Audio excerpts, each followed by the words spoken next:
Mic check, is the audio running?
All right, let's just get to a mic check 1 2, and let me open this thing up, and I'm gonna do a quick test.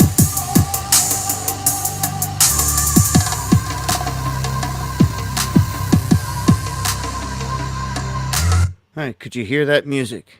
Let me go over here and check, make sure you guys can hear me. All right, music is back. All right, but that was crappy music, apparently. Can you hear me?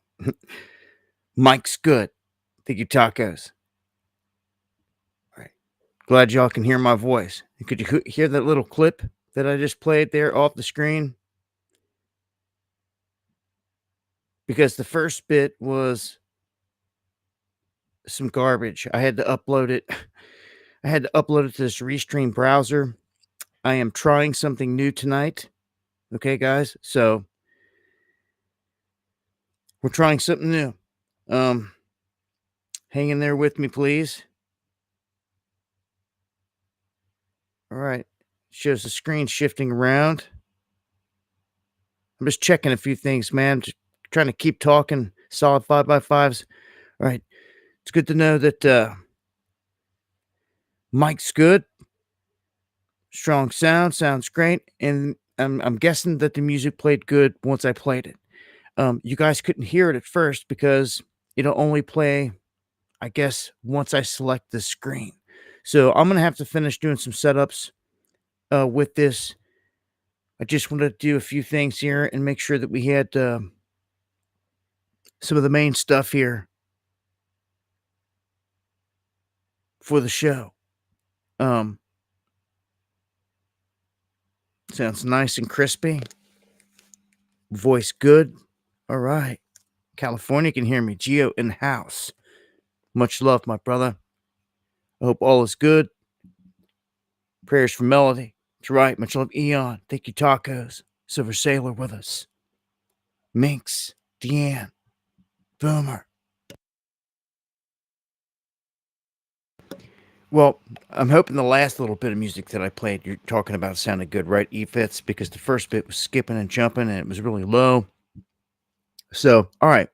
We are using Restream off the browser tonight. I forgot I used to use Restream. I stopped using it because for the main service you got to pay for it.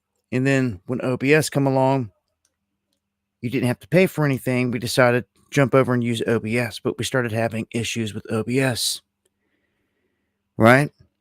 I went live the other day on X, and when I went live on X, It was crystal clear, didn't skip a beat, and I knew that it wasn't my internet and it wasn't anything else. I knew it was that OBS. So here we are tonight. No OBS, just going off of Restream, off of the browser. If this ends up working, I'll go back and I'll have to purchase the Restream for the year. It's like $200 or $300, but it's worth it. That had to give me a few other options and take the Restream logo off of it and all that. But I wanted to try it tonight, just to see if it was any good. I paid for XSplit. Went ahead and paid for that up front. Tried to use it, would not work. Seemed like some garbage. And this is going live out of the browser, right off the tab. I don't have another program open and running, which would make a computer work harder, run hotter, all that stuff as well. So, man, if we're clear tonight, 5x5s, this is probably going to be the route. And there we go. It puts a smile on my face. To have to be able to do away with all the issues that we were facing, if it was just with OBS, which I think it was, and it looks like it was. See ya, OBS. We're back over here at Restream. I'll just have to work on getting all the setup and everything locked in. You have to bear with me for the next handful of streams, if you will. I have to find a way to come up with a way to get that the full Restream package. But all right, let me move some things off of the main screen. Minimize them down. All right.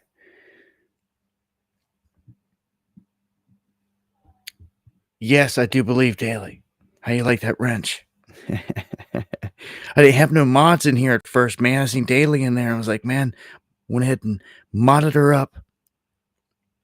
But got plenty in here now. Hoodie, Tacos, E-Fits, Deanne, Jay from the Ville sliding in. Yeah, OBS is old BS, and we're moving on.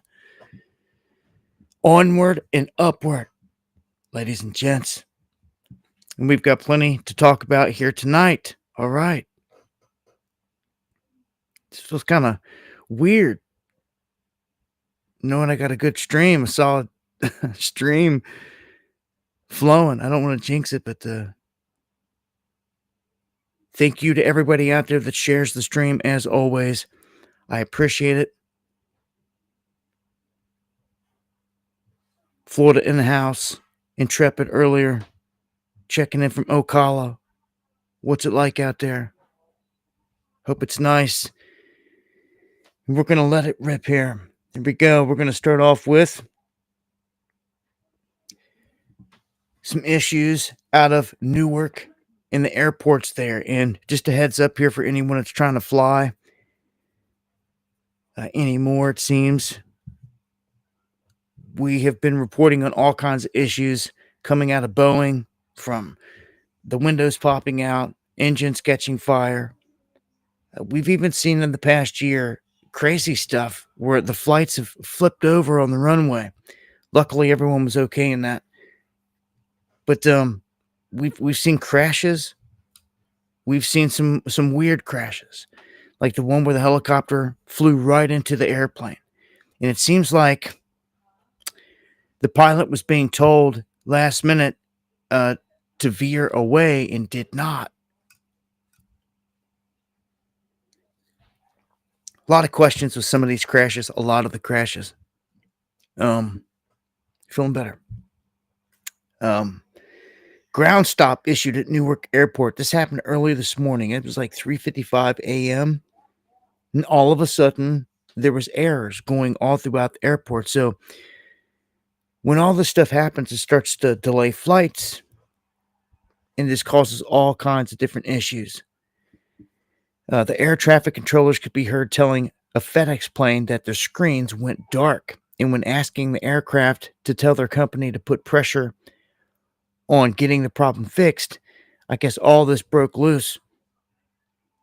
And in another transmission, A controller told an arriving private jet that the airport just had a brief radar outage and to stay at or above 3,000 feet in case the controllers couldn't get in touch during the aircraft's descent. So that's an issue. If I'm on a plane, you, friends, family, coming in to land, all of a sudden there's issues. It's not a fun thing. It's not a good thing. Turbulence and all that stuff's not a fun thing. But to be told last minute that we have no comms with the tower, you really don't know what's going on the tarmac. And we've seen how many planes have been clipped and hit and all this stuff. It's constantly something. So I just want to put a heads up out there. More issues when it comes to these ground stops and stuff like that now. A heads up for the folks in California. If you think that gas prices are bad right now, they're going to rise by 75% going into 2026 or the end of 2026. So within the next year and a half, gas prices are expected to rise in California by around 75%. That's a huge number. I report on a lot of stuff, a lot of numbers, a lot of data, a lot of things like that, and we move on to the next story, so on and so forth. But don't let this one get away from you. If you're in California, this isn't good. They're saying that two Phillips 66 refineries in LA have about 8% of the state's refinery capacity.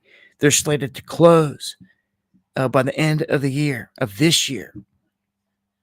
And then Valero announced last month that it's going to shut down or restructure the refinery that just caught fire. I had, and shout outs to Live 1707, the opening beat that you guys always hear. That was made by Live 1707 out there on the West Coast. And he works out there at or near this facility. And he hit me up like, yo, there was an explosion. He also works on the fire department. So he was like, yo, this thing's on fire. So those two shutting down, the Valero place going to restructure, just had a huge fire. Not looking good here. So again, 75% rise in the price of gas. I don't know how people are doing it. I mean, this is going to cause Ubers to go up. This is going to cause DoorDash to go up. This is going to cause everything you could think of to go up in the area. The bus ride's probably going to bump up a little bit. All of it. But probably about time to get a bike. And they've got those electric bikes that, you can sit there and pedal. When you get tired, they'll kick in. And then they'll recharge as you go. There's all types of different setups out there, man. I'd be thinking about something. I definitely would not want to be sitting in the LA traffic. Comrade Kim checking in to say it couldn't be more obvious that the Catholic Church is an abomination. Everything about it is the worship of man and the replacement of Christ. Comrade Kim, good comment. Thank you. I'm going to touch on the whole thing having to do with the Vatican and the new Pope and all that good stuff as well here. We're going to get into that. Just wanted to cover some of the economic stuff here first. And as predicted, America's food system is falling apart. It's failing. It's time to get to planting. It is that time. It is spring. And they usually say wait till after Mother's Day, but it's this weekend. Well, happy Mother's Day to all the mothers out there. And for everyone looking to get their plants going, this is usually when it starts to kick off. I would highly suggest getting something going. Potatoes, tomatoes, corn, trying your hand at something new. Even if it's something that you failed at before. trying just to get something going. And we're we're in a time where it seems like anything can happen. And the one thing that you can do for sure is get a little garden going out there, get something growing, and anything that you grow is going to take away from what you're going to have to pay for at the grocery store. So it's one way to save money for sure. I would get heirloom seeds, good solid heirloom seeds. I go through well, there's many different places out there. Um, Sometimes you want fresh seeds as well. Well, the fresher the seeds, the better. But it's good to hold on to seeds and like the next year be able to use some. But if you're holding on to a supply for like 4, 5 years, it starts to get older and older. If you can, you want to try to replenish with fresh seeds from like every year. If you're growing, just get some fresh seeds. Just replenish it every year. That way, you've always got a good supply. I try to bag everything up and label everything the best I can. Put some dates, put what the seeds are, this and that. Sometimes even instructions on it, on how to plant, on how deep you want it to go down to the ground, and all these other things. Because every seed's different, every plant's different. It's that time though. Without a doubt, everything's blooming, man. I could tell. People with allergies out there, sinuses and stuff like that, got to be feeling it. Yeah, non-GMO is the way to go. All day, it's the only way to go. You have to keep the heirloom strain alive. Do you understand? It is on us. We the people to keep it going, man. To keep Americans fed with the real deal stuff. Because all over the place is this Bill Gates modified garbage. You're finding it more and more. If you pay attention at the grocery store, more and more items that may not have said contains a bioengineered ingredient, like 6 months ago, they will now. They will now, especially now that the Trump administration's in there and everything that they're doing, and RFK and this hard push on all the healthy crap. Even though they won't take the GMOs off the shelf, which is, if they really cared, they'd do that.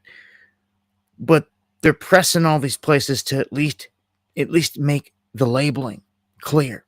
Because part of the whole thing is they got to tell you the truth some way, somehow, some form, some fashion. And I've just noticed if you go into some of these stores, man, and you look at the packaging, more and more of these items have a GMO product in them. It's all over the place, man. You almost can't escape it. I'd say that if someone really took it serious and you started to grow heirloom stuff, good stuff, you could probably open up a store and do some good business. I'd probably try to do it in a country setting at a farmer's market, because anything downtown, it seems, is just going to get put under the microscope.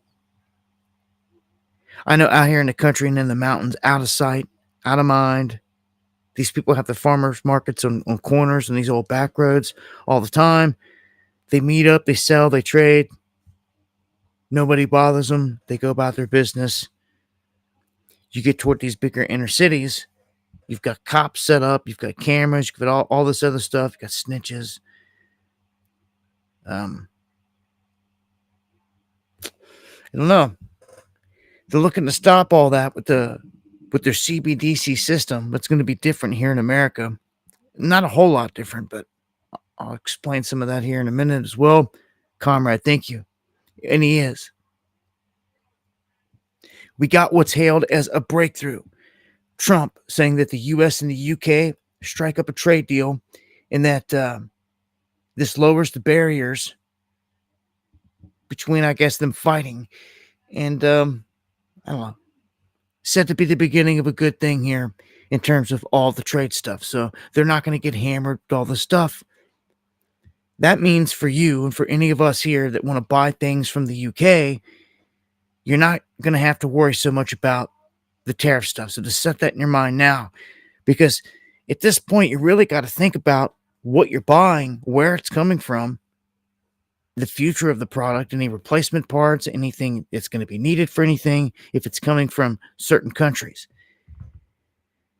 This deal with the UK pretty much is signifying that the trade there is going to be pretty good, better than other places.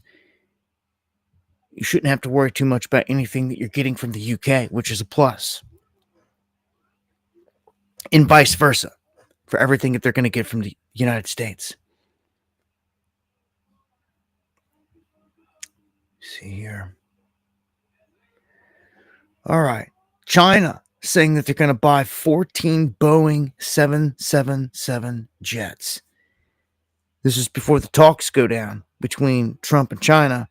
Some say that they're just trying to signal that it's like an act of good faith or goodwill, putting in this order that they're spending money through an American company. Others are saying it's kind of a bluff, that they're just doing these things, jumping through hoops right now to do whatever. On the other side of the coin, they're stacking their military up big time. They're making big economic moves. And they're posturing like they're preparing for war. Don't forget, China's got like 1 million men hiding in the bushes here. They own a whole lot of countryside right next to our military bases. To me, it's the biggest red flag out there, and nobody wants to talk about it. The red Chinese are in here. They're all over the place. They own the property they're sitting on, pretty much. You could not go to China and buy property. We could not do the same. We couldn't go and infiltrate them the same way and go and buy up all this property and send a 1 million man army in there and slip it in under the nose. We wouldn't be able to do it because they got their stuff locked down way different. China's feeling the effects of this.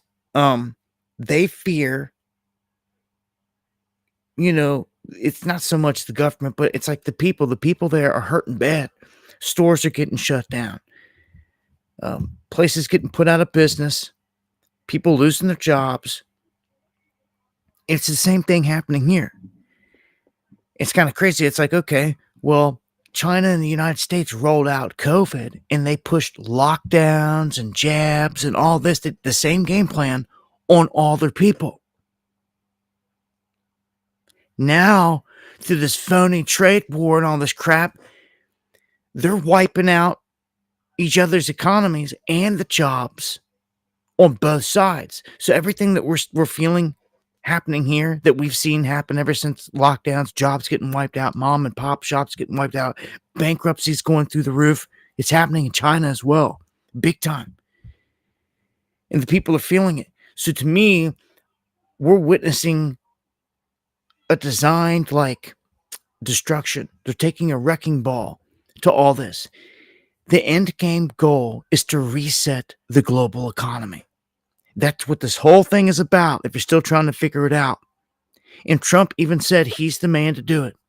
He was the man brought here to do just that, to reset the global economy. Now, to do that, quite a few big things got to happen here, but they could happen rather quickly. And you can't affect the United States economy without affecting the Chinese economy. They go hand in hand at this point. If one goes down, the other's going to feel it. It's just the way that it is. We've lived for years and years and years without confronting the whole issue of China stealing all of our intellectual property rights, ripping people off, doing all these things that China does. We'll see what happens with these trade talks. I mean, is it just going to be about trade? I mean, we're on the verge of war out here with some of these countries all the time. Are you going to talk about that at all? You're going to talk about Taiwan, what's going on in South China Sea, Belt and Road Initiative, Panama Canal situation. How about all the Chinese that are in this country?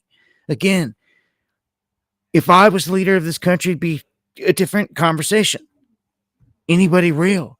Like if I'm going in there and we're speaking to Chinese delegation tomorrow about the issues at hand, and the economy is one of them. Well, we're talking first and foremost about I'm throwing down satellite images or I'm throwing them up on the wall where everyone in the room could see, like, look, this is your stuff. Like, what are you doing?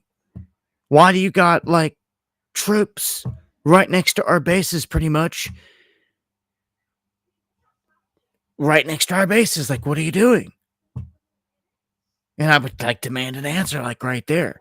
But, like, this isn't, like, real. We live in a phony world. It's all theatrics. And, again, the red Chinese are all over the place, hiding in the bushes. If the lights do go out, this is what I would worry about. For now. For now. Because believe me, there's something worse than this coming. Yeah. And that is the Terminator bots. The legions. As soon as they get deployed on people, it's over. It's going to happen here soon. My best guess is they're already practicing this quietly somewhere. Some African village. Slaughtering people with a couple bots. Oh yeah, it's happening, without a doubt. Elon's got legions. You know, every time I start to think anymore about, you know, men coming in, I think about how easy they are to kill with bullets. Every day it happens, right? I think about these bots, these Terminator bots, these Optimus bots, these war bots. You ain't going to be able to stop them. Nobody is going to be able to stop them with their bullets. It's a different ball game. I'm telling you. It's going to take people like seeing this or hearing reports of something in the future or something for it to get into their head that this is a real threat. All these hillbillies out there got a mountain of ammunition stacked up. What happens when Elon sends his Optimus after you? Huh? Your AK, AR, ammunition, is it going to do nothing to it? And you best believe that the bots, his war bots, are going to be bulletproof when his freaking vehicles are. I mean, these war bots are probably going to roll up in a Cybertruck and hop out. And I'm not joking. It's 100% real. It's 100% possible. You just ain't laid your eyes on it yet. But when a whole truckload of cyberbots rolls up and parks it, it's over. They release these things. They jump out the back. Every single one of them, once they're crippled, they can self-detonate like a little mini nuke. Take out a whole block. Dude, you don't even know. People like, dude, where we're going with this is insane. Like, you got to level up the thinking here. It's not going to be, the biggest threat's not going to be from humans. It's literally going to be from these bots. And when I swear, when I saw Elon responding to a question like, you're the world's richest man, like, how's it feel to be so powerful? And he's like, well, I'm not powerful. I don't have legions. He's like, Putin has legions. You know, other world leaders have legions. I don't have legions. So, and he acted like that was a problem. Very shortly afterwards, he's on record saying, yeah, I have legions of these bots. And I'm like, man, they're not just sitting there to collect dust. They're going to put these things to work. So just keep that in mind, man. We're getting replaced. Humans are getting replaced by robots and AI left and right. And there's no way to make it all cute and fuzzy. It's a huge threat to us. Period. I showed a clip in one of the last streams. If you guys missed it, it was a bot that went haywire, started swinging its arms, karate chopping all over the place, and it could have took someone out, killed them. And they're lucky they got it shut down. But that was literally one just going haywire. You know, not really like going at someone, but just swinging arms like it was going haywire, malfunctioning. But it could hurt someone bad, especially if it had the intention to do it. So this race of AI and this whole tariff war, I think, is garbage. I think what it is exactly what I told you. It's designed to throw a wrecking ball onto two economies so they can reset the global order. It's what's happening. They haven't kept that secret either. And at the same time, they're rolling out AI. And they're doing it large scale. They're doing it all in America, huge. They want to be like the capital of AI, and China wants to be it too. So they're rolling out AI on their populace. So both countries are like doing the same. They're getting their economies wrecked by design. They're wiping out the jobs, crushing the people, and the governments are stacking gold. They're operating identically. If you step back and you look at it, it was the same thing during COVID. This is a huge ploy, man, on the people. Playing all the Chinese people, all the American people. Only those with the eyes to see it will see it. And even then, very few care. So, the United States, Trump, is about to lower the Chinese tariffs to 50%. That's what they're talking about. We were up at 150% or 145%. That's up there. And 50%, it's a huge cut. It's a huge pullback. Of course, Trump likes to strong arm. We'll see where it goes. We'll see what happens with these talks. If they're going to have these talks, let them have them. China's not stupid. They already sent most of their key manufacturing out of the country. So all the stuff for these vehicles that they're making, auto parts, since they know there was huge tariffs put on them and probably going to continue to be, even if they work out a deal, they've sent all their automakers to Thailand. So now China's not even making most of its vehicles in its own country. It's doing it in Thailand just to skirt tariffs. Now, if Trump and them wanted to be a straight up prick, they could be like, "Oh no, that doesn't matter. It's still you. It doesn't matter. You're trying to do it like we're not accepting. We're still hitting you with the tariff." But all that's garbage. Again, I think that this is a show. This is all just a show. Doing what I told you. All right. Let's see. I'm gonna remember this is a lightweight test here tonight. I mean, let me get a mic check again. This feels good saying it. I hope everybody responds with the 5x5. I haven't seen no complaints, but I'm gonna run an audio test here. I'm gonna play the first bit of audio off the screen.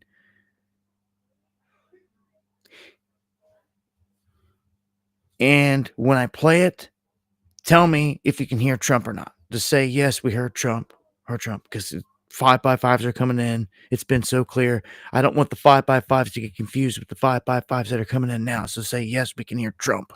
Yes, Trump. Yes, we can hear Trump when I play this. Or no. And Speaker Johnson and Leader Thune have done an incredible job. I mean, I'll let you know we have to get a vote, but we have a lot of support for that bill.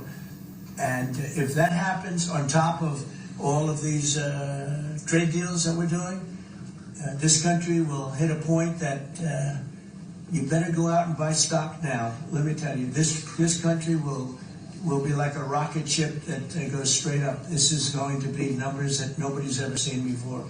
That's a very important element of all of this. You know, if we get that, if you don't, and the Democrats are fighting it only because they want to fight. They have Trump derangement syndrome. You know, if it was somebody else, they wouldn't fight.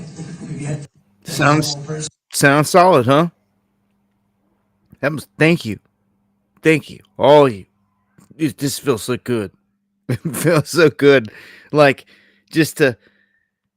Oh man, everyone just making the comment. Audio, video, good. Orlando, salutes. Soul, Tiger, everybody out there, thank you for the feedback. All right, it's just great. So that was solid. Everything has been solid. Great. For sure, going with Restream from here on out, it just feels so good. I really feel like we've got over the huge chunk of issues we were facing. Um, yeah, yeah. Stock market. It's not the economy, but everything is tied in here together. And I'm gonna get in. Yeah, let's shift gears here. Trump does make this statement. You just heard him. He tells everybody to buy stock. They don't come out and say this every day. And like, I don't know. Sometimes there's like the FCC or whoever, the government would like come after him like it did Elon about shilling, buying things. But not this time, because I guess he didn't say one specific thing. He just says go out and buy stocks. It's acceptable. And he says do it now because it's about to become a rocket ride. Like, so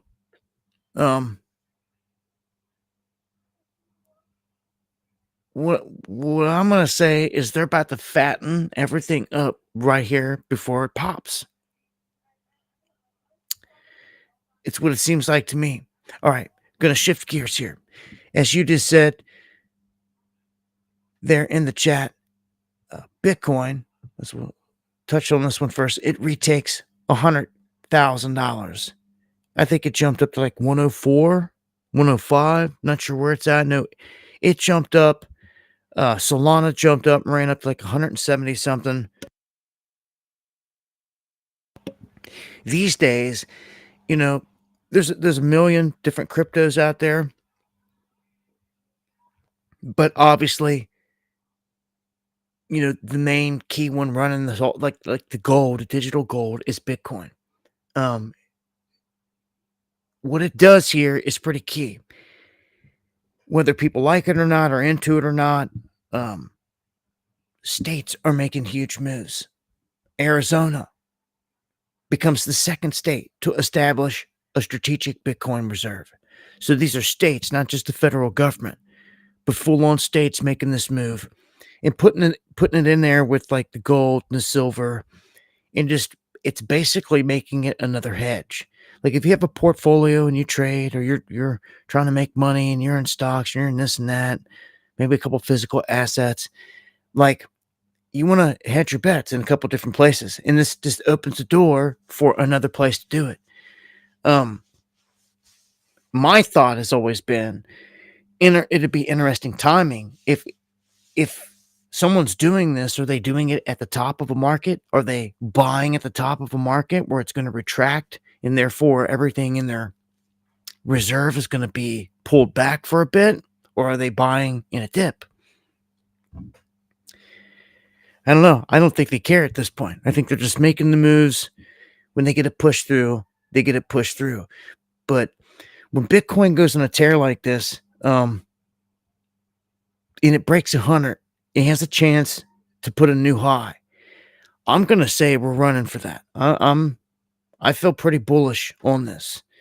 I feel like we're only $5 freaking grand away from the top or something. Like $6 grand. Get out of here. We're going for the top. Like we're going for the top is what it seems. And it could push hard.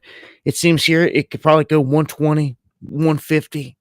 That window, it could be a huge leg up here. Bitcoin's gonna do something stupid. Like by 2030, since we're always talking about 2030, I see it clocking $1 million. So yeah, 150 is a good shot that I see easy just by looking at all the charting and all the windows and all that stuff. Which means, I mean, if you're not into the crypto thing or you don't keep up with it and you're in the space, but this is huge for everything else involved. Any other project, it raises the whole space, a ton of money in it, and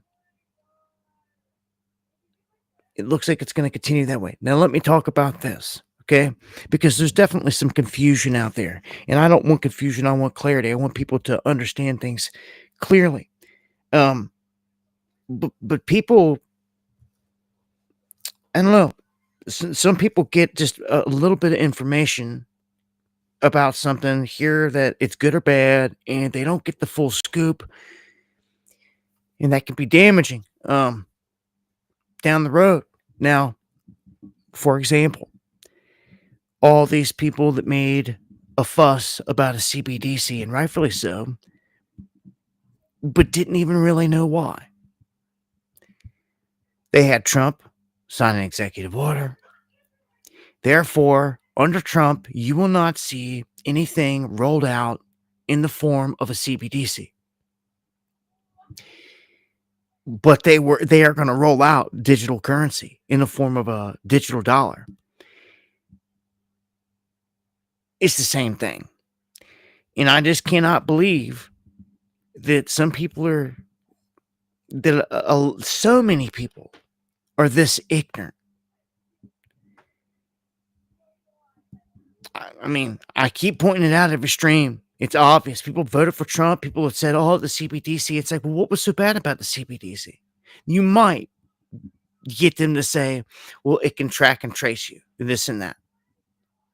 Okay? But the same people, you can ask them, well, what do you think about Trump coin? World coin? Everything that they're pushing be the crypto capital and all this. I mean, I'm asking the question right now because everybody wants to know, and it's always crickets. You guys just sat there and accepted, didn't revolt, didn't say a word about anything. You actually accepted what you were wanting to reject. Now, look, why did you want to reject it? Let's go back to the part where you said they can track and trace you, right? That can be scary, and that's a valid threat. But that's where like all of them stopped. Now, why is it a threat? It's because the people in control are doing bad things with it. You see, the blockchains that they control, they will use to track and trace you. Yes. And to potentially delete your money, erase your money, freeze your money, whatever they can do it all once they get to this point. If they control the blockchain. If they don't control the blockchain, then they can't do that. And they don't like that. But see, this is where people have got it confused before. They think that they threw it all in one basket. You've got to understand that blockchain can be used by a company to do great things. They can log all their information, all their sales, all this and that. It can do things across the board, used in great ways all day, every day, in the right way. But it's very easy for bad people to use it in the wrong way. And that is what needs to be seen clearly. And people fail to even take the time to understand or to educate themselves on blockchain technology, which is really simple when it comes down to it. On how information is just hashed in a block and then connected to the next and so on and so forth. Okay, but if you can absorb that into your brain, okay, understand then that all the stuff that's being rolled out with blockchain and ledger technology as well. Ledger is along the same lines. You hear them say, oh, it's going to be put on the ledger. It's the same thing if they're tracking. Okay, and it doesn't matter because good people could use a ledger and not track you. Okay, we've got the Under Project out there. I'm not tracking you. I'm not tracking you. I'm not tracing you. I can't freeze your funds and delete it. I'm not selling your information. Like, get out of here. We're not. We're the exact opposite. We stand to represent the opposite of the beast in their blockchain, which will freeze all your funds. And it doesn't have to be the CBDC. It can just be the wallet that holds a digital dollar, a stable coin that's connected to the US dollar that your bank holds all your money in. It's just that simple. And I've told you about this over and over. They just need an event. They need one event to get you onto that system where they hold your money hostage in the banks and potentially steal all your money out of your 401k at the same time. I call it the Great Taking. He just told everybody go and fatten up everybody go buy stocks, like fatten them up, fatten the pig up before the slaughter. Right? You have to think like the criminal. What would be the most advantageous thing for them? This right here. Before the bubble pops. Because the whole plan is that the criminals are saying it, we're about to go in and steal everybody's 401k. We're going to take it all. Well, it's already set. Well, they can't do that. How are they going to do that, Dabu? How are they going to go in and steal everybody's 401ks? All they got to do is hit the sell button.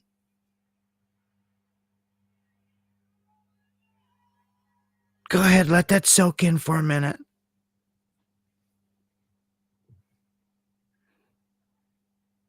They own 1 billion of the stock that you own, of Tesla, of Microsoft, of what you got your whole life savings in, Apple, all the stuff. The same top 10. Everybody's got the same handful of controlled stock. And they know this. And they control like the billions of shares at the top. All they got to do is sell, and your money's gone. Does anybody ever stop and think about this? You realize this? This is, talk about the biggest rug pull ever. That's what they're doing. He's fattening it up right here in the end. He said, everybody go out and it's going to swell up and go over. All they got to do is hit sell at the same time and it's over. I mean, man, all the signs are there. Like I said, the biggest player in the game out there just retired and stepped to the side with a record amount of cash. And it's the most ominous sign in the world that the market's about to crash. It's about to be reset. Look, it's not going to be the end of the world. But I think the plan here is to knock the dollar off its perch as a reserve currency status. And what's going to happen here is they're going to try to back some of these currencies with gold. China's already talked about it. The only way you can compete with another country backing a currency with gold is to back your currency with gold. When someone makes such a dominant move on the global stage, it will rock everything. Dollar won't be used no more. Who would use it? If somebody came with a currency right now in front of you and the dollar, and like you could take this currency into the bank and get gold for it, but you can't the dollar, which one are you going to take? Duh. You see, and every lemming, every sheep out there is going to do the same, think the same way. Not even every sheep, just any person, like every person, any person, smart people, everyone's going to see it the same way. Like that, I get gold for that. When people are walking out of the bank with gold in their hand, you're going to switch to the other currency. Matter of fact, I'm going to go and grab all my dollars and I'm going to convert them over to this other currency because I can get gold for it. And do you know what happens then? The dollar gets crushed. Oh, yeah. I wonder if there's any gold in Fort Knox.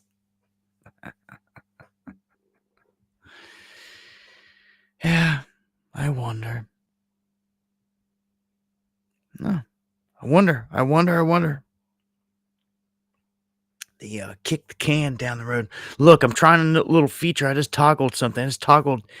I had a buy me a coffee banner to support the show that I ran off of the OBS that had popped up over here. It had me pop in. It looks like a QR code thing. And that, I don't know. I just hit the button to see if it popped up on the screen. So I'm going to have to see if it shows. Let me hit, get a refresh.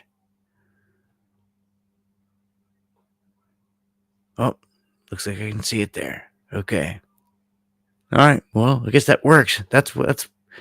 I still got to mess with a lot of things here, but man, I'm just glad that we're streaming solid over here. Thank you, One. I appreciate that. Um, you can see right here that the Trump administration's pissed off because the Dems just shot down the little game plan here with their tit for tat. Right, dude. Um, the Democrats just blocked the stablecoin bill. Right. This is everything I was just telling you about. The stablecoin bill was going to be their answer, their key to all this. So this does kind of stifles things a little bit here, pushes things back a hair. They need this ramped through, whether they rename it, they change some things up. This is their ultimate plan here. But it did get stifled, and you can the Democrats of all people did it. They stopped it. You've got to understand what they're pushing here also globally. They're trying to now push to the small-minded people out there that if you support a CBDC, that is anti-Trump. So for all the people out there that hate Trump, they're trying to gather support and say, okay, for all you people that hate him, then you should support a CBDC. And they're like fooling these small-minded people into doing it. But we've got, I don't know, we've got all kinds of stuff going on here. The summer is about to kick off, and in past years, I've chased across the country BLM, pretty much causing hell in all these different cities, burning cities down, doing all this crazy stuff. But now it's a new group, and it's what you might as well call the anti-Musk movement, or the Tesla takedown type of movement. They've been a little quiet here in the past few weeks, but they're out there. They're gaining steam. They're backed by Soros and company, and they're targeting, doing stuff all across this country throughout the summer. You heard me say a summer of chaos in the past, but this one has the potential to really to flare up and do some things. Like they're really putting a lot of energy behind the hate here on the left for both Elon and Trump. They've coupled them together now. Obviously, you can see what they've done. And it's amplified the hate. It's just driven them bonkers. When you've seen them torch places, shoot up places and all this stuff, well, now they're like, and they call for people's deaths left and right. They've openly called for the deaths of Elon and for Trump left and right. But now they're telegraphing other stuff. Like, for instance, this one. This is a guy taking a tank and crushing a Tesla just to kind of like send a warning and trying to tell everybody out there, like, this is what we should do. This goofy dude, I'm going to see if this clip plays.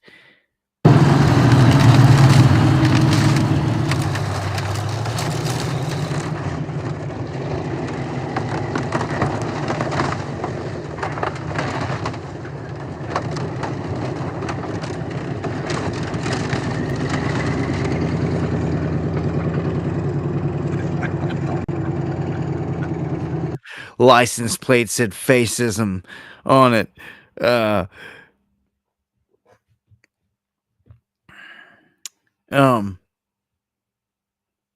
a pretty it's a pretty bold statement when you're taking tanks and crushing the Teslas. I've seen people going out of their way again to strip down these Teslas and take the emblems off of them, where they don't say Tesla, where they don't have any of the insignias on them. And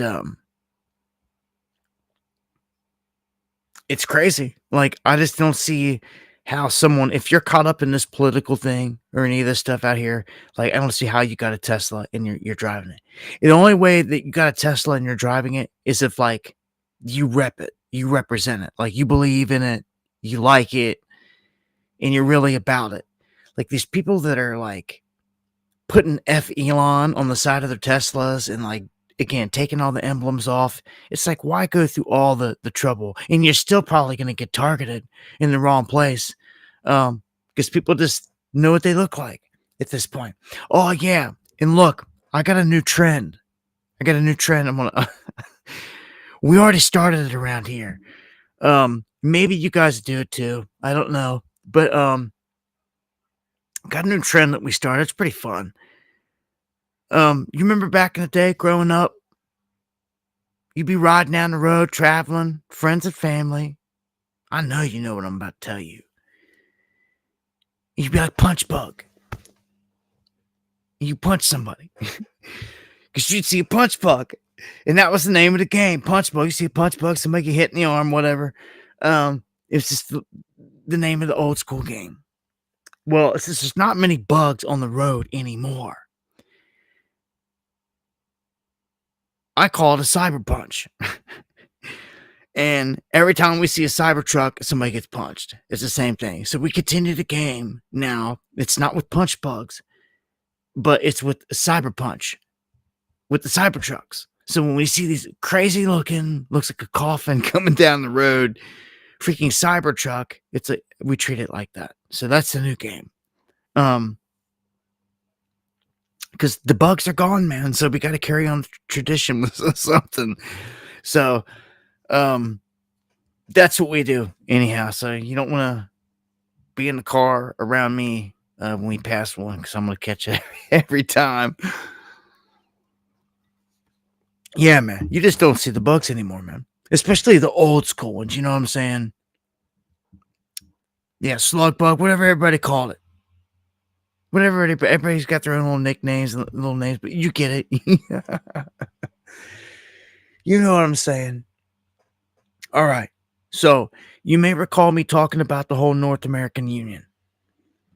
This is something we've been on for a long time. We've warned about this for, I'd say, decades. It's been in the works, man. It used to be the old Bilderberg meetings, man. It used to catch all the attention, things like that. And then along came the World Economic Forum. A lot of attention shifted over to there, rightfully so. But, you know, in these big meetings, they would discuss things, and they talked about forming a North American Union. And they're really close to trying to do that. The whole talk of Canada becoming the 51st state and then sending the military into Greenland, this is all because they're trying to get this into the minds of everyone in all the countries that we need to be in an economic and a military pact. And to do that without giving up sovereignty, you join a union. That's exactly what happened in Europe. Now, I'm going to tell you, you don't do this because you just don't do this. You're like, look what happens here. You do give up your sovereignty, okay?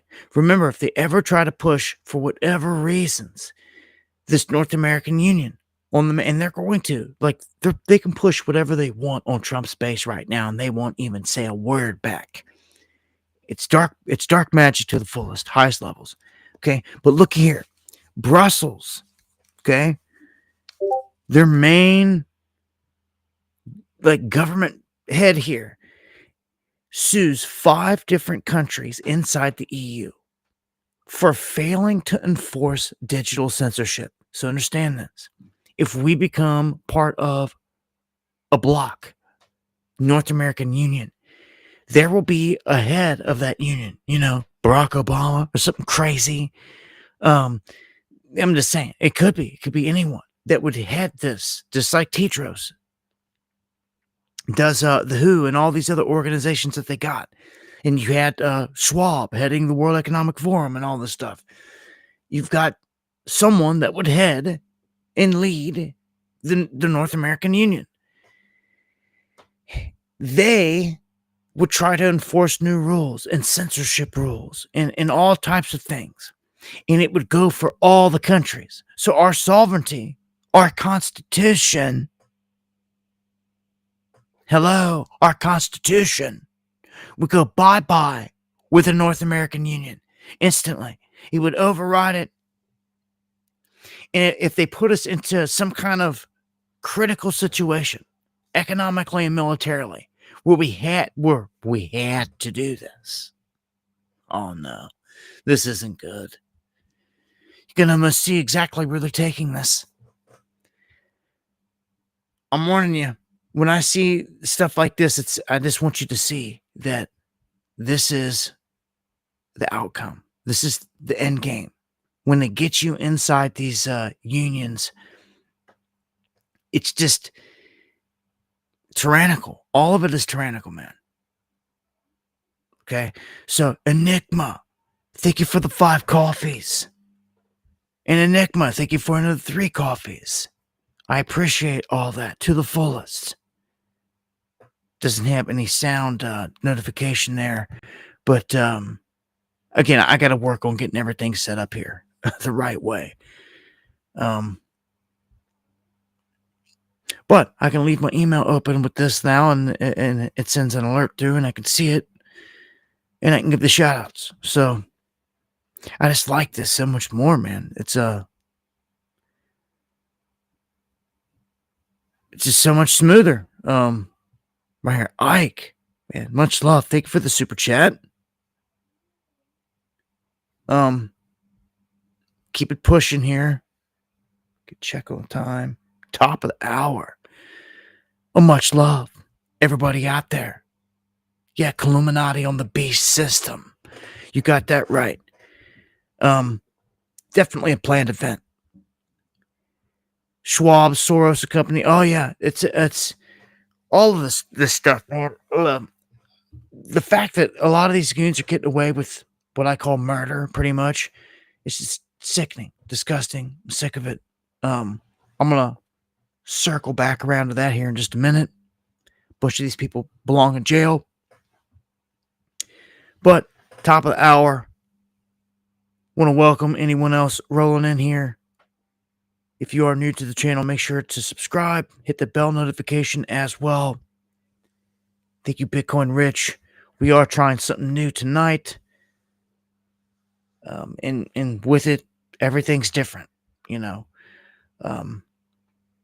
Hoping notifications got kicked out good. And thank you for the feedback, everybody. It looks like it's just been a really great stream. Using Restream, using the browser mode. Now, there is a paid version, and also it might open up a program, but I don't know. This is running good. I mean, I'll have to come up with the money and get the paid version, get that logo off there, the Restream logo. But outside of that, yeah, feeling good. Better than half been. So, Ontario about to roll out the world's first small modular reactor. Why is this important? Because I think you're going to see this all over the place. Remember, Trump just came out and said with these AI centers they're building, he ordered them to make their own little nuclear plant or power plant, and that they could use whatever they wanted, even coal, is what he told them. This is what you're going to start to see. Okay? Remember this. If you hear that they're going to put one in your neck of the woods, you might want to. Okay? So what this is a small modular reactor. It's called an SMR.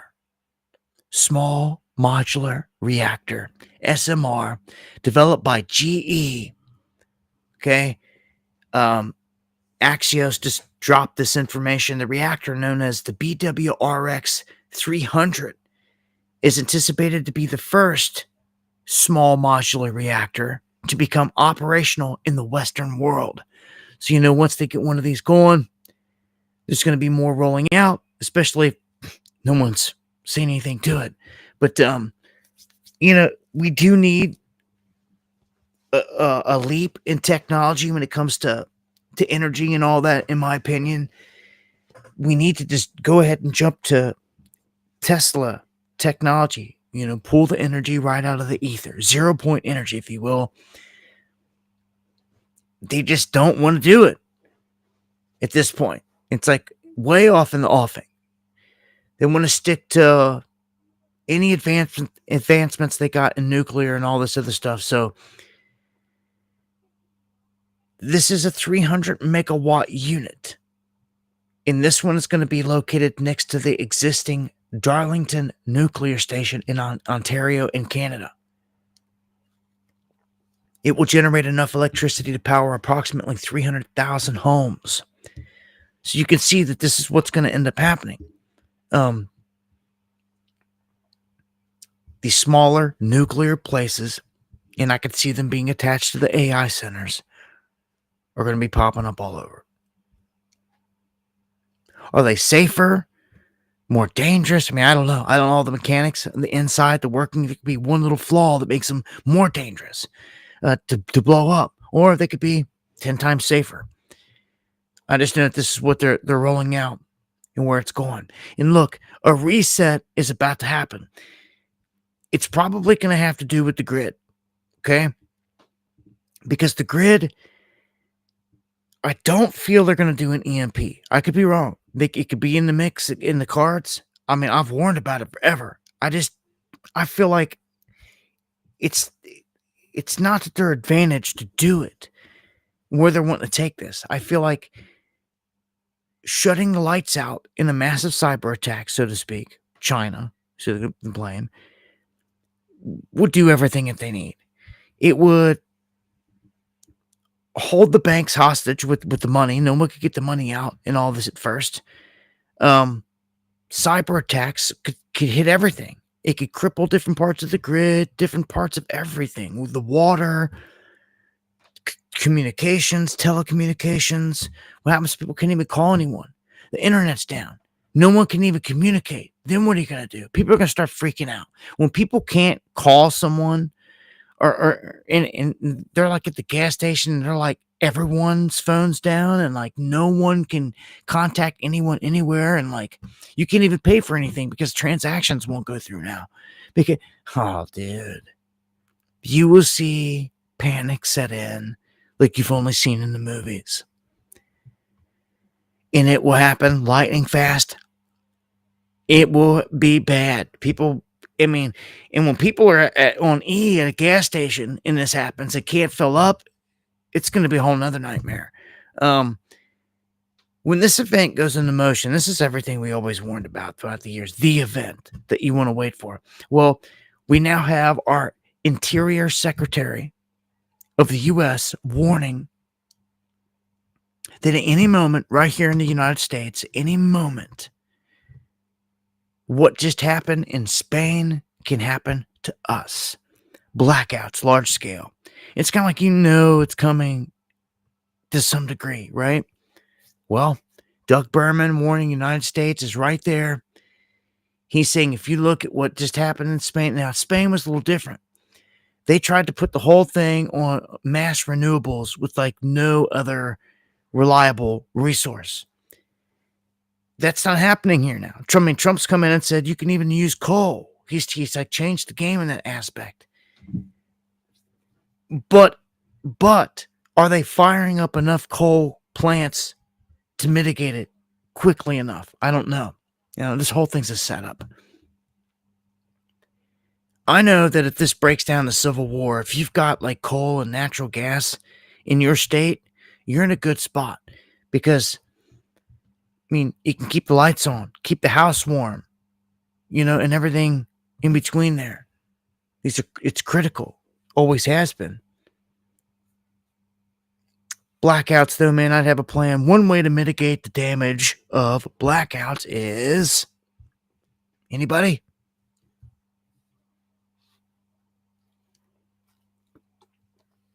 Going off grid. That's right. You get off grid, they can't pull the rug on you and put you on your tail in the dark with nothing and leave you running around like madmen fighting over the last bit of resources. Off grid, out of sight, out of mind. Look, I think it would be ideal to live in a place in a country setting. And if you're a city slicker, I'm sorry, but I think just for the future and survival, it would be wise to live in an area where not only is it in the country, but it's in a place that where when you're rolling down the roads, it doesn't matter what state, but like when you're rolling down the roads, man, like people got gardens, right? Got cows. They got chickens running all over the place. Right? These are people that are not going to be freaking out as bad or as much when it all hits the fan, because they've all got the staples to get by. They got the milk from the cows. They've got the cows, the meat. They got chickens. They got everything. They got the gardens they're growing.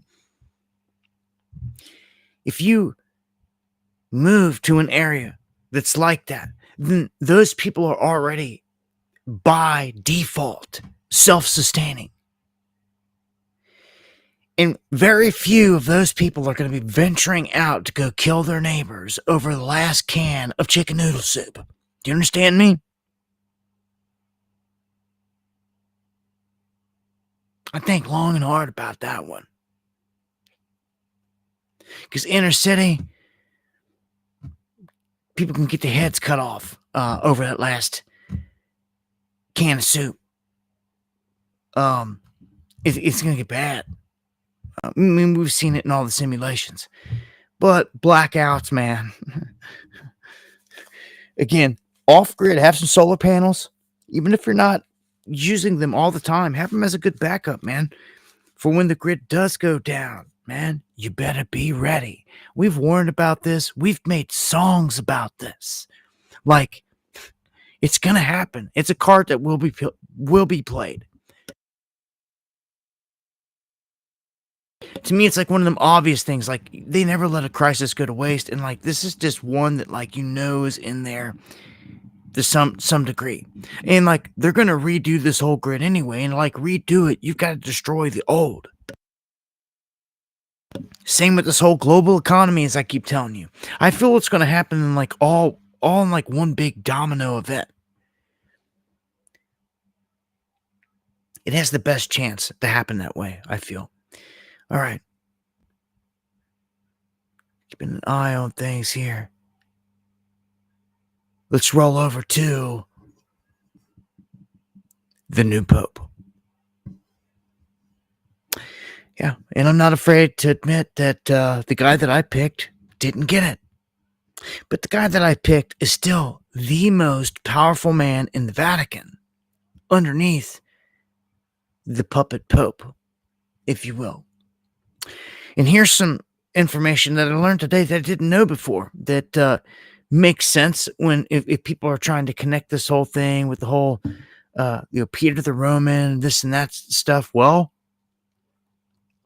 I told you, Parolin, Peter the Roman, he is the highest position inside the church. He was under Francis, he still is now, and will continue to be, as this puppet or the Pope is paraded around to do whatever. Now, the Pope they chose is an American Pope, the first ever. This is Cardinal Robert Prevost from Chicago. And it caught, some of the crowd was booing when they announced this. I was watching it. It was crazy because I knew, I got out a post before anyone that I seen on who the new Pope was, before anyone, because I just so happened to go over to Wikipedia and click on this man. And when I did, they done had it loaded that he was the Pope. I was like, what? It had it as Leo XIV. I'm like, what is this? Like, they ain't even, it was, I'm telling you, it was before they even announced it and he stepped out there. Wikipedia done knew. And I seen it. I was like, this is it. This is him. This is it. And sure enough, it's him. He stepped out there, did his thing. But this is something that they said that I did not know. He took the name of Leo XIV, and they went through all the different names that he could have picked, which could have been any, right? But there was one name that they are forbidden to choose.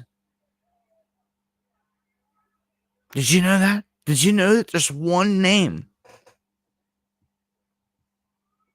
that they are told not to choose? It is Peter. Because he was the founder of the church, as they put it.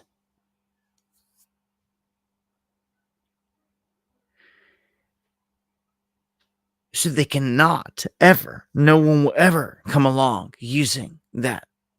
They flat out said it. So it'd be any one of all these other names a million times.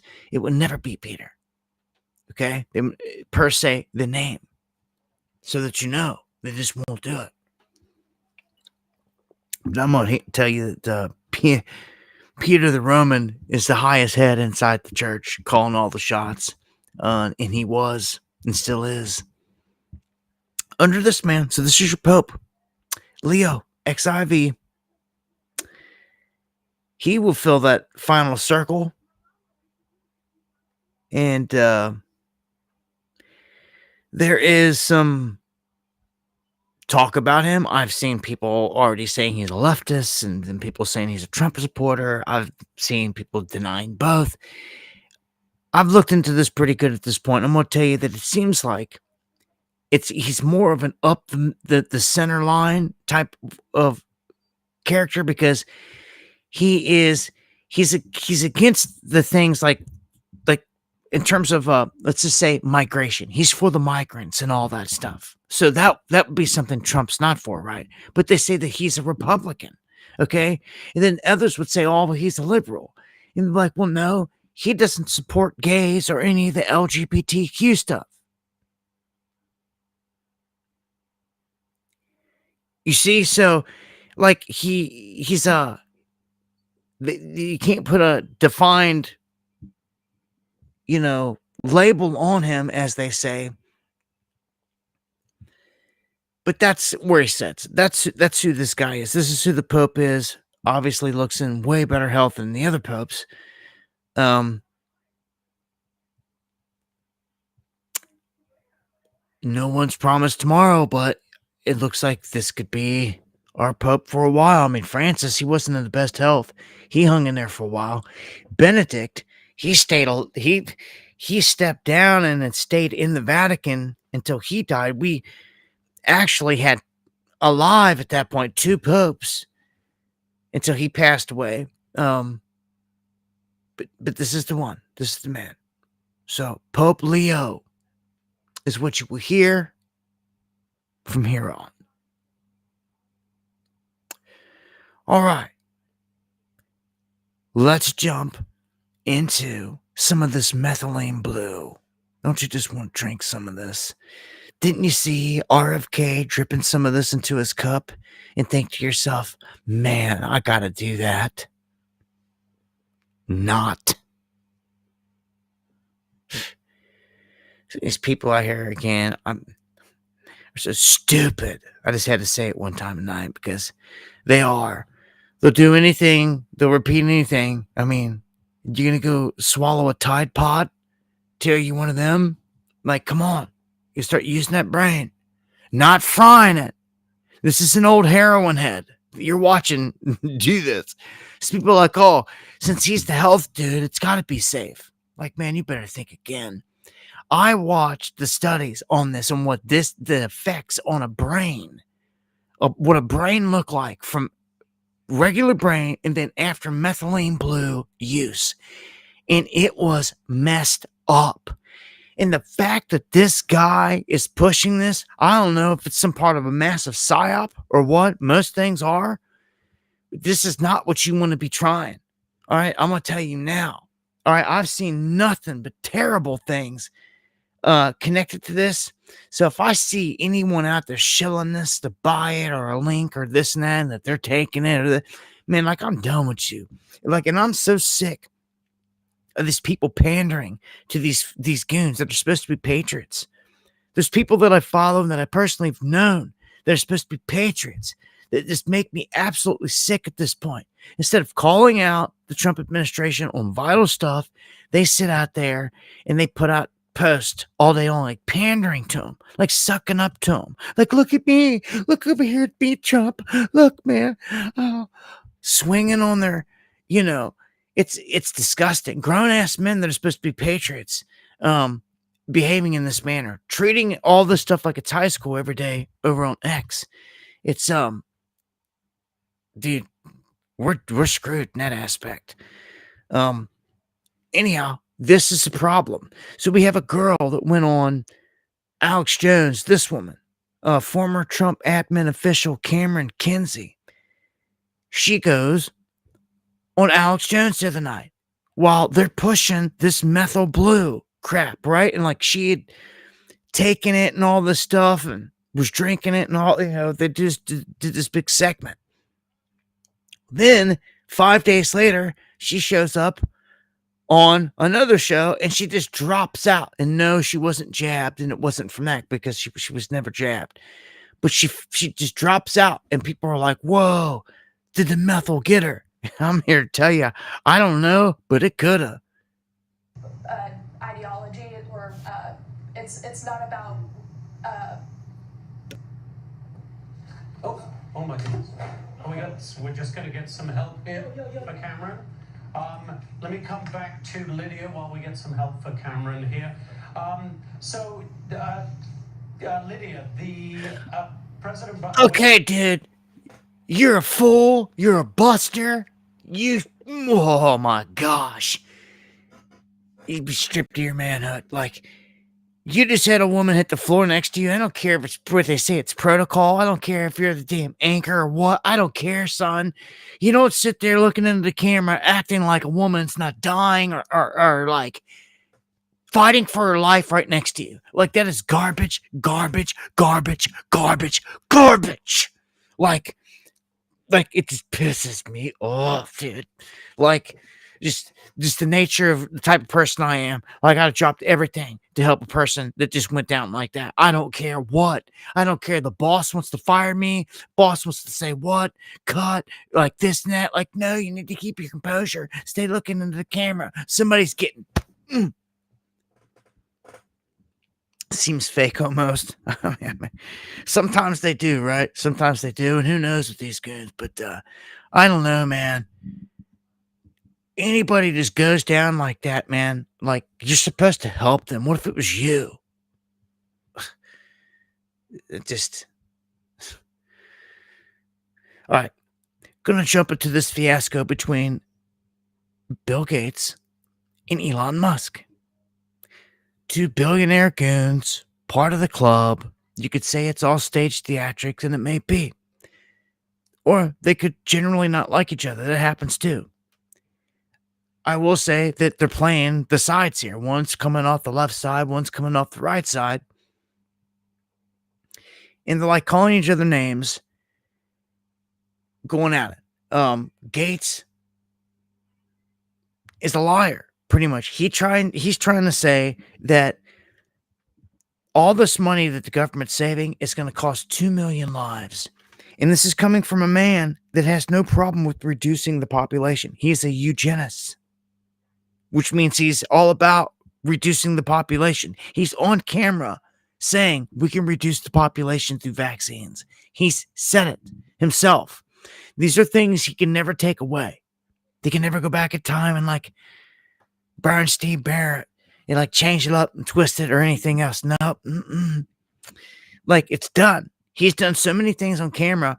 Bill Gates is one of them guys, if you just get him into a court of law, you've got him. We've got him. Crimes on camera, literally, in a whole bunch of different instances, but you're not going to get him there because he's like buddied up with Trump. So Elon, my first thing is, Elon, go get him, like, throw him in jail. But this is Elon and Doge that have told you for months now that trillions are missing and not a soul is going to jail for it. It's a circus, man. I'm so sick of it. Man, after you report on this crap for a couple of decades, it's pathetic, man. All this, it's show. It's a big show, is all it is. And like, I don't even see we stand a chance. You have no true patriots, as I just told you earlier. Any patriots we had folded into the Trump crowd, and now Trump's is like buddy with the criminals, having dinner with them at Mar-a-Lago. And again, if I try to bring this up to any Trumper, they won't have the conversation. They run the other way. It's pathetic, man. That's why we're screwed.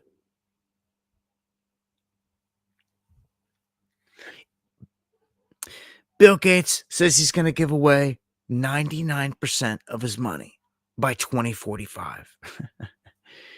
He says he doesn't want to die rich, so people can't say he died rich, but if you can find a way to get your hands on this man's money and then turn the tables, fund it against the beast, more power to you. But where there's a will, there's a way, right? We got to find some kind of way to fight back. You got to have your money right before you go to war. Once you get that money right, you go to war against this beast. Somebody's got to do something, right? Or at least create opportunities for people to survive in certain ways against the beast.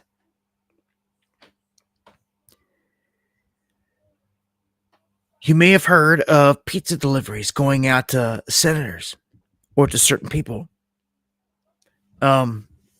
This is now considered a threat full scale, because if you're somewhere and someone gets a pizza delivered,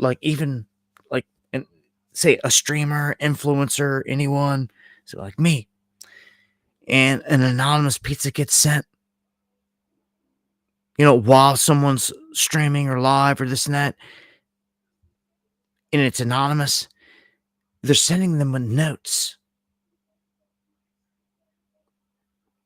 And these are like a form of threat, and it's picking up more and more. So here's one.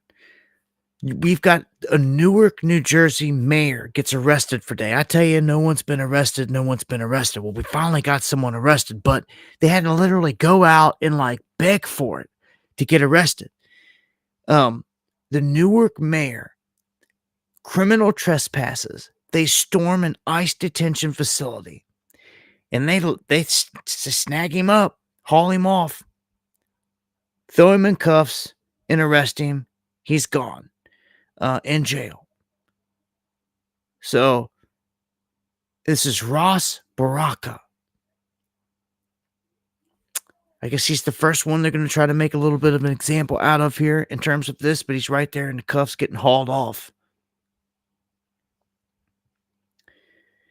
And I told you how I feel about this whole Trump administration. I feel like the whole Trump administration was picked as likable faces. Like the whole thing, the whole entire camp, from Tulsi to RFK to the one I'm going to say here now, Judge Jeanine Pirro, selected by the Trump administration here to be the U.S. attorney for D.C. Every single one of these people and these faces were likable faces that already had a huge base and following. And that's all this was about, was getting everyone to fall in love with this dream team.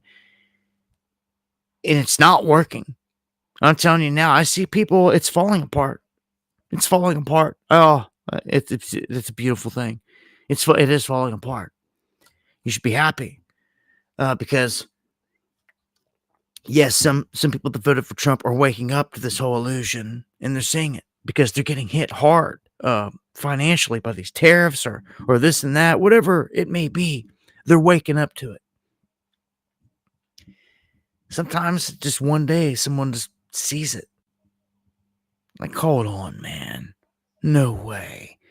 And then one thing leads to the next, and they start to see it. We're getting played by clowns like Bondi here. I don't know if you guys seen this last time, but I'm going to replay it if you guys missed it, since we've got clear audio and everything here tonight. This has to do with Bondi kicking the can down the road on Epstein, in that they're busted pretty much. Okay. Reese was going dark. He's back. First, he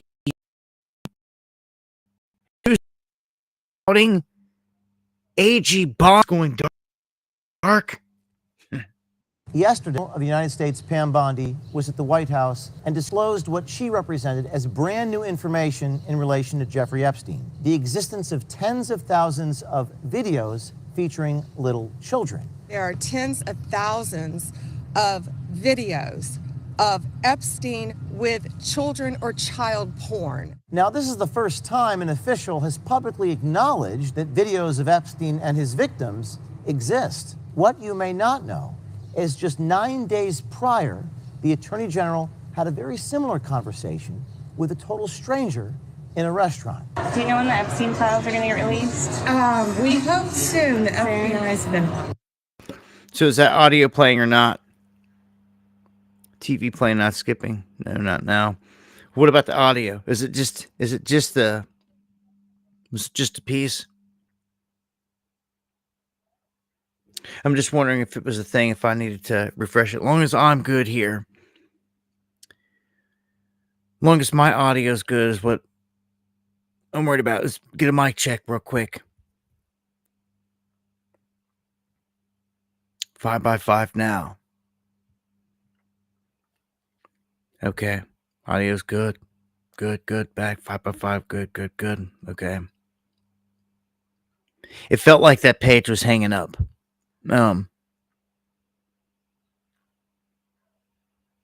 Okay, good. Now everything's good. All right. Everything's good. So hopefully that was it. I'm just going to keep on pushing. Trump administration. And go over some of the big wins and fails here. Well, yeah, I think it was because I tried to play a video that I should have probably refreshed it and tried it. It was skipping and lagging itself, so I think it just screwed everything up. So, let's go over some of the big wins here. Of course, they're claiming the big win. The Trump administration stops all the illegal immigration. Another big win that they say here is that Doge closes U.S. aid in all these other places. Again, I told you all this money saved, nobody, getting taken down. Number 3, the tariff campaign. They say that this is a win, and I'm not so sure about that because we've already seen a lot of negative effects on this, but they're claiming it as a win. Another win they're saying is the removal of LGBTQ and all that stuff from schools and federal institutions. And of course, the freedom of the J6 prisoners was a win, obviously, and everything to do with that.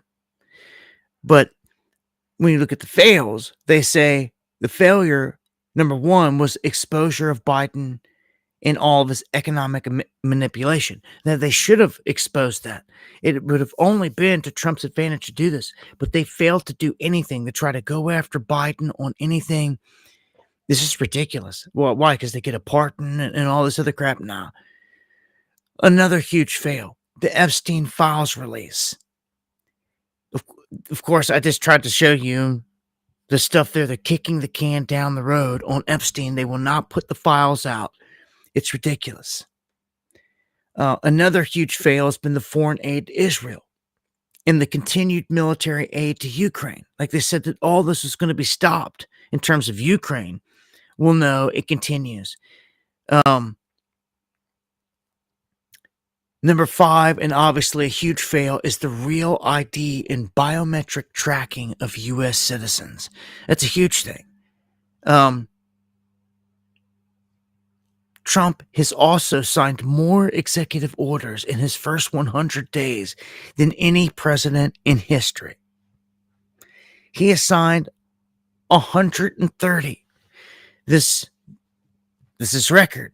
I remember back when Obama was breaking these records, but well, it seemed like back then he was breaking like overall records. He didn't break any records in terms of the first 100 days, though. He's not even on the list here. Biden is. He's up here at 42. 42. Trump's done rifled off 130. So, yeah.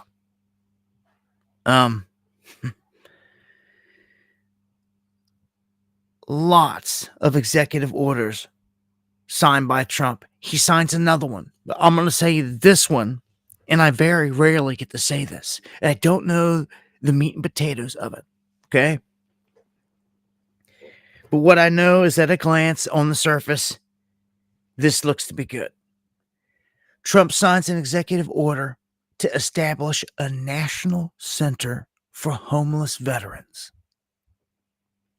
This redirects all this money and all the funding that was previously spent on housing illegals and illegal migrants through the Biden regime.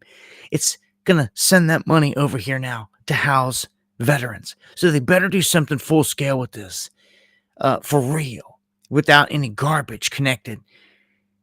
This could be huge, like, where there's a national center for homeless veterans. You set that up, and then hopefully in each state, you've got, a place that they can go to help them. Okay, so hoping that this is getting the ball rolling in the right direction in terms of all that. But a much love to all of our veterans and homeless veterans, especially out there that are just kicked to the curb. If I had a way, if I had a means, I would go and I would change the game. I have a dream here of, if I had the means, in the way, what I would do, if money wasn't an issue, I'd go and I'd take a tour and I'd go through these places, and I'd send teams to go through different cities and find these guys specifically. The veterans that are sitting there. I'm not talking all the guys that are on meth and folded up like lawn chairs and can't walk. I'm talking like just everyday good people that have lost everything, that are sitting there starving, maybe going to die on the street because they don't have nowhere to go. We need to find them, and we need to clean them up. We need to take care of them, and we need to, I feel this should be like a Big Brother house. You should like build a mansion, have rules for the mansion, say, hey, look, there's room in this mansion. You can stay in this mansion. You have to keep it clean. You have to do all this. You have to do that. You have to, all these things. There can't be no drugs. There's no partying. But there's also some rules. Like, in exchange for you having a free stay in this mansion, you, every Tuesday and Thursday evening, are going to meet down in the rec room, and you're going to train some of the youth that we bring in on how to fight back against the beast. You're actually going to take those survival skills that you learned in the military, those skills to fight against the beast, those fighting skills, and you're going to train a new generation. And these facilities would be pumping out patriots as well as taking care of them.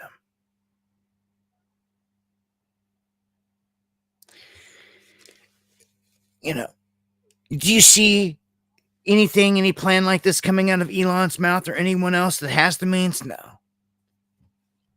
But do we have any righteous billionaires out there, or anyone out there fighting the fight righteously? I don't see it, man. We don't have them. But this executive order may be a start for something good. We can just hope and pray, right? All right. Reports of a huge India-Pakistan dogfight going down. This, not good in terms of like what's happening here on the world stage, battles, war. These are nuclear powers. They're going at it. It's intensifying. There's blackouts in the Kashmir area. And it's escalating. It's something that's just, it could get out of control. Anytime you got guys going at it like this, much love, soul.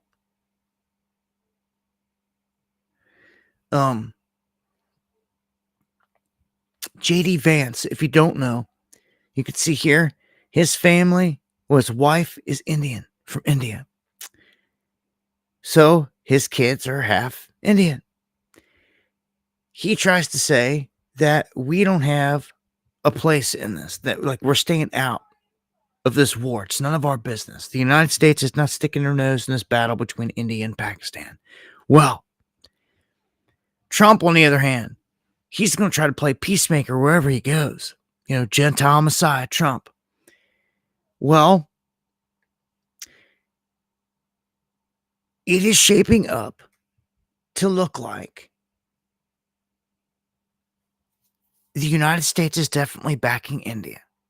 If you're wondering where all these sides are going to fall, there's no way at this point with J.D. Vance's wife being Indian and all this stuff and him going over there and all this publicity that in everything that Elon and Ramaswamy were going to do with bringing over Indian workers, there's no way that, you know, they don't have deals in place with Pakistan like they do India, and they just don't.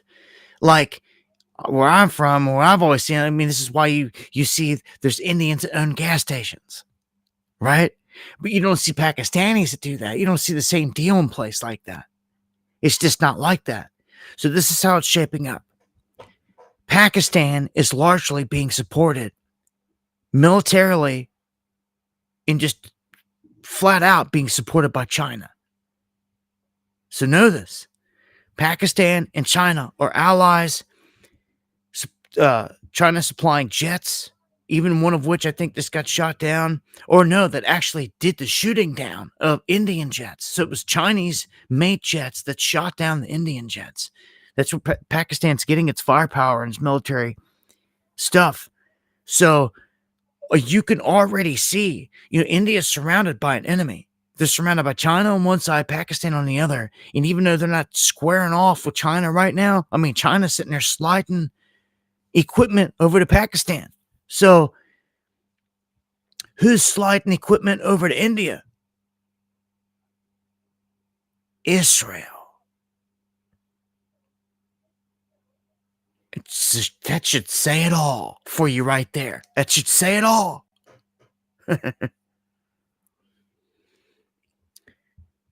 So the U.S., Israel, the West are backing India in this war. And I told you before, we had to have an ally over there, and it better be India or we're screwed. Well, it is. But they could be the linchpin to a huge war over here. I mean, they got the biggest population on the planet. This is all by design, I'm going to tell you. And I'm going to tell you, this is probably going to spiral out of big control. Why? Because they've got to kill a lot of people. If you want to reduce the population on this planet, you've got to start chunking into that population over there in India. If you don't, well, you're never going to do it. You got to start tearing in to both. Okay? It's just the way it is, man. If you're the enemy and you're wanting to reduce the population, you know, of what's going on here. If you're Bill Gates and company, you cannot get to your goal unless you tear into the population of India and China, for that matter. So somewhere along the lines, you got to get them going at it. Maybe not even directly, maybe a little indirectly. Well, this is about perfect for that setup. I hate to say it, man. People already getting slaughtered, dozens and dozens. This is it. Okay. Moscow. They had their Victory Day event. No incident went down. Zelensky did not launch drones, did not launch an attack. He better be thinking it's lucky stars. He didn't, because he would have gotten nuked, I'm telling you. You had Xi Jinping there and everyone else. It looks like something has changed. Something has changed. Okay? I'm going to tell you right now, I don't know if it was the mineral deal that got through to them or what, but they've backed off for this window. They did not attack. And Xi Jinping, Putin, all of them were able to do the little thing, have the little ceremony. Trump, right on cue, steps up and says, I want a 30-day ceasefire between Russia and Ukraine. Right now, 30-day ceasefire. Guess what? They seem to both be agreeing to it initially. Okay? So, the talks with Russia continue, and also with Ukraine. But he says an acceptable ceasefire, he wants to see it observed. Both countries will be held accountable for this. So they're trying to lock something in, and whoever kind of goes out of bounds is going to get called out. Here, looky here. This is how you know it may finally be going into a direction you want to see it. Zelensky says, let's do it. No stipulations, no red flags, no extra little anything. Just let's just do it. Because of the deal that they just locked in, there's nothing else to negotiate. Basically, the mineral deal locked in everything that they wanted in terms of getting future support. All that's left is to basically call the ceasefire and to get something going. That's where we're at. Let's hope that this is a shift in this war front. Okay. What do we have here? The United States and Russia are discussing restarting gas that flows into Europe. This is huge. These are the big moves that they were talking about, that if peace is actually struck up here, this is big time. Stealth bomber returns back from Diego Garcia. This is as there's talks ongoing with Iran. They're really setting the stage, trying to make Trump look like this man of peace wherever he goes. But all of a sudden, he has a little bit of an issue with Bibi.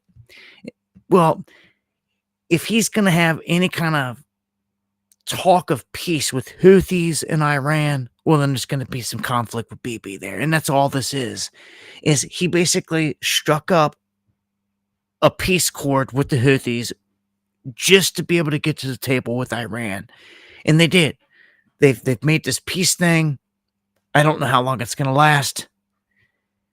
I think Saudi Arabia has a huge thing to do with it. Saudi Arabia says, look, you got to stop the attack on Yemen before you come. That's what they said. Trump did exactly what they wanted him to do, and he did. So he basically bowed down to what bin Salman wanted in this. The United States also is ramping up thermonuclear bomb production. B-6113 airdropped munitions that will be dropped by stealth bombers. Well, you usually don't go into full-blown production of these things unless you plan to either use them or sell them. So whenever the United States announces that they're creating more bombs, it's not good for no one. Like, innocent people are going to get bombed and killed if you haven't caught on to it. And if it's not us using them, it's Israel, or it's whoever we're selling them to or giving them to, an ally. And what are our allies doing? What's Israel doing all over the place? What's Ukraine doing? All right. It's just people getting slaughtered all day long. I told you about Greenland. Okay. Greenland. Basically, they're eyeballing and they're talking, they're going to go with military and all this. Something big is going to happen here. And this is really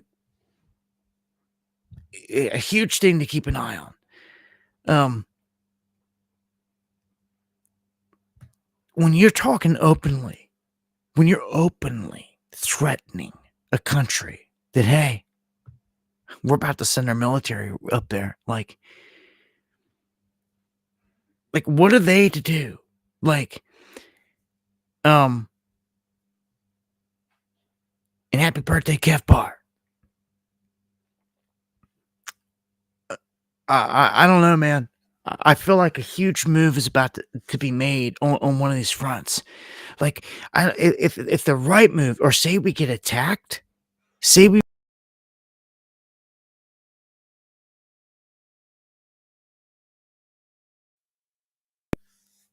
they would demand certain stuff. It's just the way it all goes down, man. I don't know, man. This one's got me like, man, with Greenland talking about the military openly, everything with the Arctic, everything with Canada, it brings you back to the North American Union. They're pushing it hard, and it seems like that's just where they're taking this thing. I don't know if I've got anything set up on the splash screen. All right. Still trying to navigate around here on this restream. I'm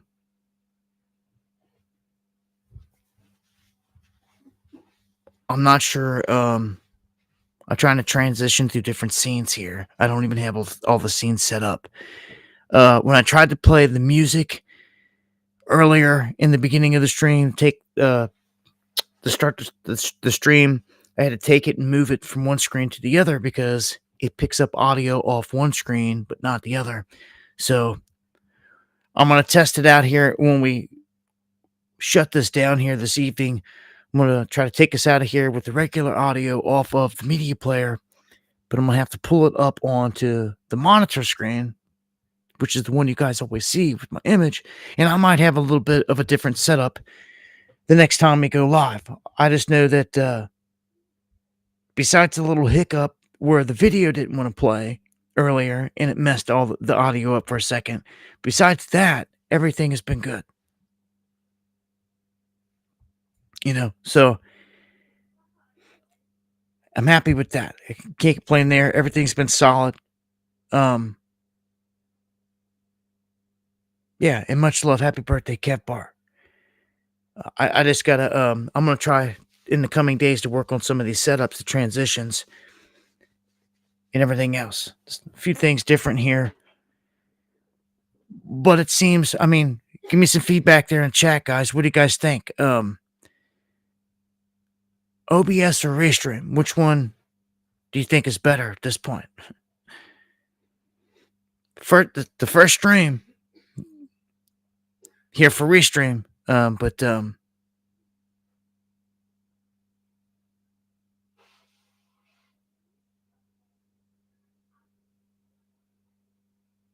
right. Yeah, thank you, Boomer, for everything out there. So, Steve. Thank you, Deanne. Everybody. I want to thank all you guys. Yeah. All right, so we have Restream. Thank you, Mayhem. Thank you for all the feedback, everybody out there. All right, yeah, so I'm going to stick with the Restream. OBS is just going to be there for some crazy backup. I guess we know what to expect when we go over there. So, yeah, it's been a better stream tonight. Good. We'll do let me get an update here on the Under project as well, and check out the chat before we get out of here. See what you guys got to say. Yes, Restream. Everybody's saying Restream, solid stream. So yes, Restream, definitely what we're going to go with. And I got links in the description box if you guys are interested in looking into anything, any of the other social media sites that I'm on. Make sure that you're following me on X as well. I may try to restream over to there as well as a test on the next stream. That way I'm streaming on both X and YouTube. That way if something's happening on YouTube, I can have people go over and check. I may have to pay for that service though first. I'm not sure. We'll see. All right, pulling Under up, and give a shout out to everybody out there involved.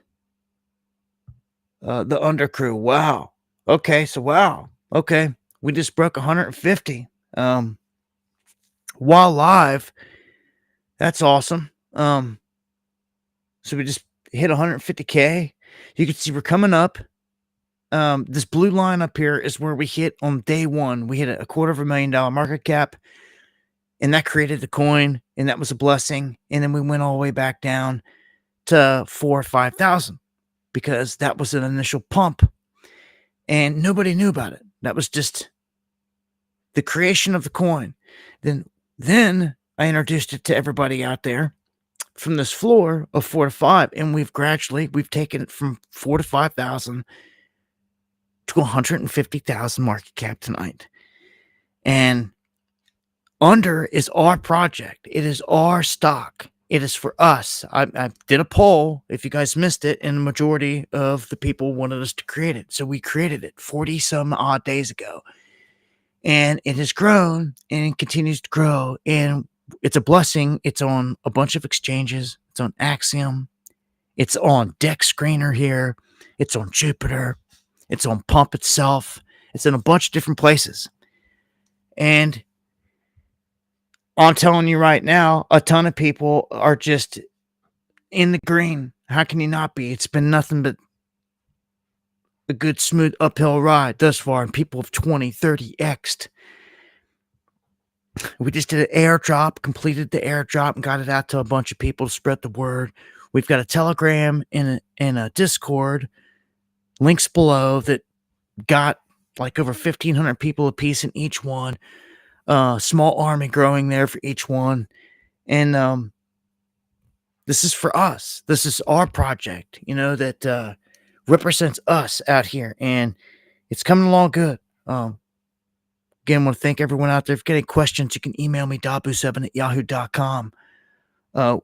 We look forward to continuing big things and to crack this thing up into the millions. That's the goal. I mean, these coins pump out here all day long, up into the millions, and then dump. We're doing it legitimately, and one step at a time, one benchmark at a time, we crack up into the sweet spot, a golden spot between 3 and 8 million. If we could land there, that'd be ultimate success here. And to the moon. Some of these projects out there, Pepe, Doge, Fartcoin, is $200 million, and it's just mean. Well, what if our community could get something like that going and give back to everybody? Everybody else could finally get their piece. That's what this is about. So I tried to tell everybody in the beginning, and people that wanted to sleep on it, they already missed 20, 50 X's on this. And that's straight up. That's straight up. That's straight up what they missed because they wanted to sleep on it. And this is thing going to the moon. We're just getting started, baby. Much love to everybody over here. You can vote for the coin over on Under. You can see we got over 3,000 rockets. Much love, Sailor. You could vote for us over there. You can also vote for us on CoinMarketCap, although it's going to take a lot to get listed there. It costs like $5,000 to get listed. In the top spots, like 1,700 votes. I think we got like 20. But hey, if you're over at CoinMarketCap, give us a vote. Under Project. This is the real deal. And you can find us. You can search us on CoinMarketCap. Let me just show you right here. CoinMarketCap. Go up here to the search bar. Type in Under. And guess what? Boom. Underground. It says it right there. Click on it. Guess what? You've got our page, and right up here in the top left, all you got to do is log in and you can vote. We got 24 thumbs up. You guys want to help us? There you go. You want to help the team? You want to help fight the fight? There's little things you can do. Just sharing. Again, if you join the Telegram and Discord, I'm giving away free money. We've been giving away free money with the airdrop. If you make images supporting the underground project, we're throwing Under your way. If you're helping to spread the word, grow it, and all that. Yeah, man. Look to take this to big places. Hopefully some big conference booths to connect with a lot of other big projects. Only bigger things to come. And yeah, man. It's what it is, man. Under. It's us. Much love and a salute to all you guys. All right. I want to thank all you guys again for joining, hanging out for the stream. Thank you for all the feedback. Looks like this was a good one. We'll try again for a restream. on the next one. There's links in the description. Try to pull up the music here, and hopefully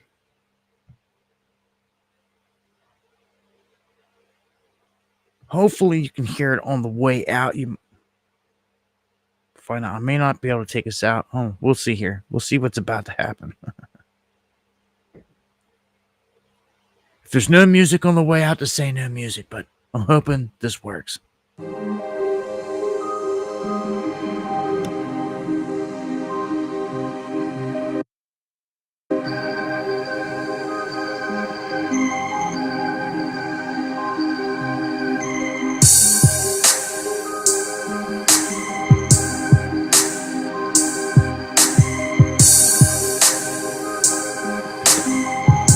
Hopefully you guys hearing that music. Much love, everybody.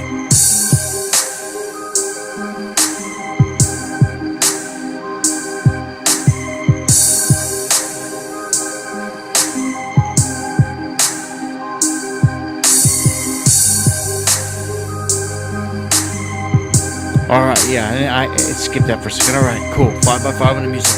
All right, man.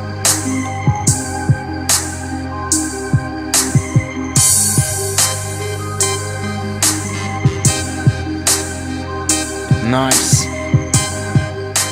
Nice.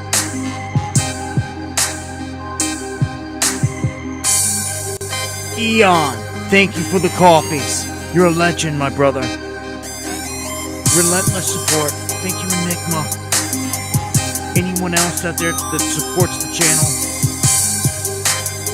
Yeah, the audio on Restream, you can preload the song. It sounded like garbage earlier.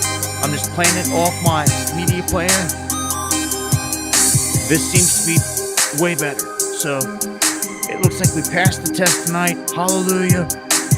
Much love. God bless to all you guys. God willing, if the Lord doesn't return in the coming days, I'll see you back here next time on Monday for some Underground World News Live. Much love. God bless.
Crown jewels.